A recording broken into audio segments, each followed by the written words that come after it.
नमस्कार। आज हम लोग बात करने वाले हैं कपर्द अर्थात कौड़ी के बारे में बात करेंगे। तो आप लोग कौड़ी के नाम से तो बहुत कम परिचित मतलब नहीं जानते होंगे। और पहले लोग कहते हैं ना कौड़ियों के भाव या कौड़ी के द्वारा जुआ खेलते थे। तो इस तरह से चीज़ें हैं। कौड़ी वाइट कलर की होती है और कैल्शियम रिच कंटेंट होता है, सुधा वर्ग में काउंट किया जाता है। इसी को वराट या वराटिका भी कहते हैं। ठीक है।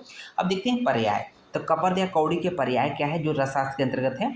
पर्याय में वराटक, वराट, वराटी, वराटिका, कपर्दक, कपर्द, कपर्दी, कपर्दिका, है ना? उसी के नाम से है। देखेंगे बाल क्रीडनक जो इम्पोर्टेंट जो पर्याय है अब शुरू होता है। बाल क्रीडनक, चर, चराचर, ये 3 इम्पोर्टेंट पर्याय हैं जो कि अगर पूछा जाएगा तो इसी 3 में से पूछा जाएगा। बाल क्रीडनक, चर, चराचर, है ना? यही 3 इम्पोर्टेंट पर्याय, बाकी तो कॉमन चीज़ें हैं। वराट, वराटक, कपर्द, कपर्दक, कपर्दी, कपर्दिका, है ना?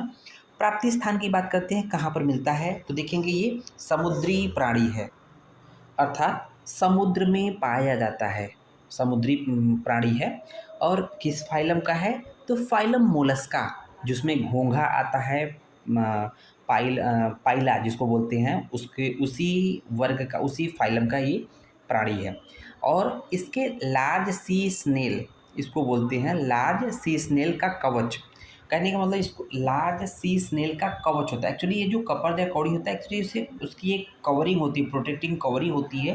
कवरिंग होती है हार्ड कलर की, हार्ड होती है नेचर में, जो कि फाइलम मोलस्का का एक इम्पॉर्टेंट करेक्टरिस्टिक फीचर होता है। तो आप लोग देखते हो जो भी जीव है उसके ऊपर क्या होगा, एक कैल्शियम कार्बोनेट की एक हार्ड कवरिंग पाई जाती है, जिसको सेल या कवच कहते हैं। ठीक है। भेद की बात करते हैं कपर्द या कौड़ी के। 2 भेद होते हैं, एक वराटिका, दूसरा वराट।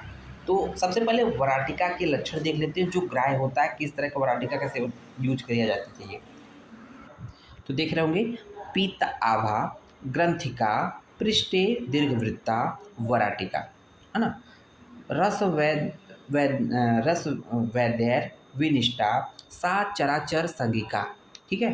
सा अर्ध निष्क भारा, श्रेष्ठा, च मध्यमा, पादोन निष्क भारा, च कनिष्ठा परिकीर्तिता, परिकीर्तिता। तो यहाँ पर पूरा दिया हुआ है। तो यहाँ पर क्या है कि जो वराटिका पीत आभा वाली होती है, थोड़ी सी पीलापन ली होती है। ग्रंथिका गांठदार होती है। पृष्ठ दीर्घवृत्ता, उसका पीठ जो है वो काफ़ी दीर्घ बड़ा और उठा रहेगा, वृत्त गोल रहेगा, वो वराटिका श्रेष्ठ होती है। तो रस व धैर्य मतलब रस कार्यों के लिए इस तरह के वराटिका उपयोग में ली जाती है ना? इसी को चराचर की संज्ञा भी दी गई है। अब इसके वजन के आधार पर 3 भेद बोले गए हैं।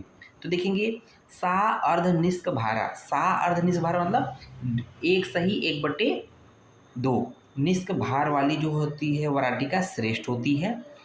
एक निष्क, अब देखेंगे एक निष्क भार वाली जो वराटिका होती है वो मध्यम होती है। और 3/4 जिसको पौन भार वाली वराटिका, निष्क भार वाली वराटिका कनिष्ठ होती है। सबसे बेस्ट क्या होती है? 1.5 निष्क वाली। निष्क क्या है? एक प्रमाण है ना? और 1.5 वाली जो है श्रेष्ठ होती है, 1 वाली मध्यम होती है, और पौन वाली जो होती है निष्क वाली कनिष्ठ होती है। और उसके बाद दूसरा जो भेद है वराट, वराटिका के बाद दूसरा जो टाइप है कपर्द के कौड़ी के, वराट है। उसके लक्षणों के बारे में कह रहा है वराट के। तो वराटिका से भिन्न लक्षण वाली वराट कही जाती है। तो जो इससे पहले वराटिका के लक्षण बताए गए हैं, उससे अगर कोई इतर या भिन्न मिलती है तो वो वराट होती है। अब देखते हैं शोधन। शोधन की बात करते हैं तो जो कपर्द या कौड़ी का शोधन कैसे करते हैं? वराटा कांजिके सुन्ना याम शुद्धिम वापनीय। ठीक है ना? तो कांजी मतलब कांजी या अम्ल द्रव, कहने का मतलब कि किसी भी कांजी या अम्ल द्रव में शून्य मतलब दोला यंत्र विधि से उसका स्वेदन कर देंगे तो कपर्द या कौड़ी या वराटिका का शोधन हो जाएगा। सीधी सी बात है।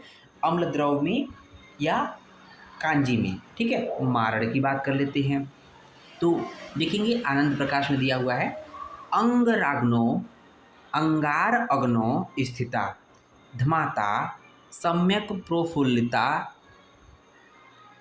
स्वांग सीता मृता, ताम तु पृष्ठवा सम्यक प्रयोजित। अर्थात अंगार की आँच पर, जो लवे जलते हैं, लावे जलते हैं ना, लकड़ी के अंगार होते हैं, उसकी आँच पर रखकर धमन करते हैं, मतलब जलाते हैं, ठीक है ना। धमन करने से क्या हो जाएगा, लावे की तरह यह फूल जाता है। जिस तरह से धान का लावा होता है या आप देखते हैं मक्के का लावा होता है, उस तरह से फूल जाएगा तथा इसकी भस्म भी बन जाती है, ठीक है।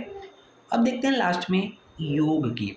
तो अर्थात कफर्द या कौड़ी के जो रसशास्त्र में आयुर्वेदिक जो योग है यूज किए जाते हैं, ग्रहणी कपाट रस नाम सुना होगा, वेरी वेरी इंपॉर्टेंट है ग्रहणी कपाट रस।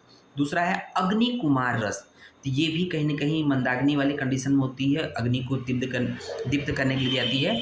परवाल पंचामृत रस नाम सुना होगा, ठीक है ना। राज मृगांक रस, ये भी वेल नोन है। लोकनाथ रस थोड़ा सा नाम कम सुना होगा, लेकिन लोकनाथ रस भी इसके योग में आता है। तो इस तरह से ये पार्ट कंप्लीट होता है। धन्यवाद।